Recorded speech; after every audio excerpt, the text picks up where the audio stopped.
तो कैसे हैं आप लोग साथियों। आज पटना में डोमिसाइल को लेकर के आंदोलन किया जा रहा है, सड़क पे उतर रहे हैं अभ्यर्थी। आखिर यह आंदोलन आपके हिसाब से कितना जरूरी है? अगर पूछा जाए कि आखिर आप लोग आंदोलन क्यों कर रहे हैं, क्या यह आंदोलन करना सही है, तो आप लोगों का बस एक ही जवाब आएगा कि हाँ, ये आंदोलन करना सही है।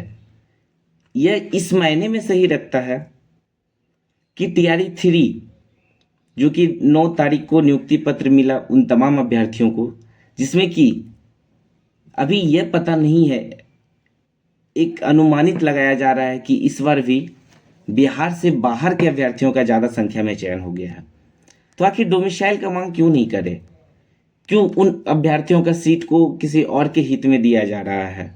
जो सीट आपके लिए था, जो सीट वो बिहार के अभ्यर्थियों के लिए था, जो किसी ना किसी तरीके से 1 नंबर से रह गए, 2 नंबर से रह गए, 3 नंबर से रह गए, उनके लिए यह सीट था और वो सीट किसी और राज्य के अभ्यर्थियों को दिया जा रहा है।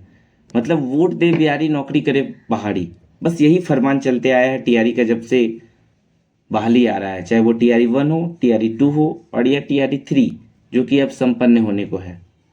तो डोमिसाइल का मांग जोरों शोरों से किया जा रहा है और डोमिसाइल का मांग करना जायज भी है। और वो तमाम अभ्यर्थी रोड पे उतर आए हैं जो डोमिसाइल को लेकर के इच्छुक हैं। और इसमें अब सदन में भी यह आवाज गूंजने लगा है कि हाँ, डोमिसाइल होना चाहिए। कुछ तो ऐसे मंत्री हैं, नाम लेना हो सकता है सही ना रहे या सही भी रहे, कि जब वो उनकी सरकारें थी तब वो डोमिसाइल के खिलाफ थे, मतलब डोमिसाइल लागू किए फिर बीच बहाली में हटा दिए। तेजस्वी जी से बस यही पूछना चाहेंगे कि जब सर आपकी सरकारें थी, आपके ही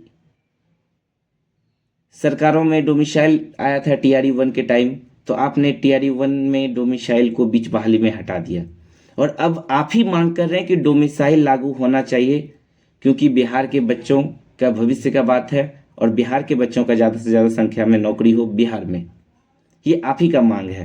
तो ये बात आपने पहले क्यों नहीं सोचा जब आपके टाइम में टीआरई 1 हुआ? आप अगर उसी टाइम यह सोच लेते और डोमिसाइल लागू करते तो कहीं ना कहीं उस टाइम ही बहुत सारे बच्चों का चयन हो जाता जो आज दर दर की ठोकरें खा रही है, ये ठोकरें खा रहे हैं। ज़्यादा से ज़्यादा संख्या में चयन हो गया रहता बिहार के अभ्यर्थियों का, पर उस टाइम आपने डोमिसाइल के बारे में कुछ भी नहीं बोला। पर अब आप यह बोल रहे हैं कि अब डोमिसाइल लगाएंगे अगर हमारी सरकारें बनती है तब। तो ये तो बस एक ही चीज़ हो गया, खाना पूर्ति वाला, कि अगर मेरे पास खाना होगा तभी हम किसी दूसरे को देंगे, अगर मेरे पास नहीं है तो हम नहीं देंगे। मतलब उस टाइम आपके पक्ष में सरकारें थी, आप थे सरकारें में, आप उस समय उप मुख्यमंत्री थे, तो आपने डोमिसाइल का विरोध किया। पर अब आप अगर सत्ता में नहीं है और आपकी सरकारें नहीं बनी है, तब आप चाह रहे हैं कि डोमिसाइल हो और हम अब बिहार के अभ्यर्थियों के साथ हैं। आप लोग क्या सोचते हैं? हम किसी राजनीतिक मुद्दा के पहलू पे बात नहीं करेंगे, हम बात यही करेंगे कि जो विद्यार्थी के हित में काम करेंगे और जो विद्यार्थी के बारे में सोचेंगे और जो कदम से कदम मिलाकर कर चलेंगे विद्यार्थियों के साथ, विद्यार्थी उन्हीं के समर्थन में रहेगी, चाहे वो सरकारें किसी की भी हो। नीतीश जी, अभी आपसे बस एक ही आग्रह रहेगा कि टीआरई 4 से पहले डोमिसाइल लागू कीजिए और टीआरई 4 डोमिसाइल के साथ करवाइए। आप लोग कितना इसके पक्ष में है कि डोमिसाइल लागू हो और टीआरई 4 डोमिसाइल के साथ ही आए, इस चीज़ को कमेंट के माध्यम से ज़रूर बताइएगा। और अगर अच्छा लगे तो तमाम लोगों तक वीडियो को ज़रूर शेयर कीजिएगा। मिलते हैं फिर नए वीडियो के साथ। धन्यवाद।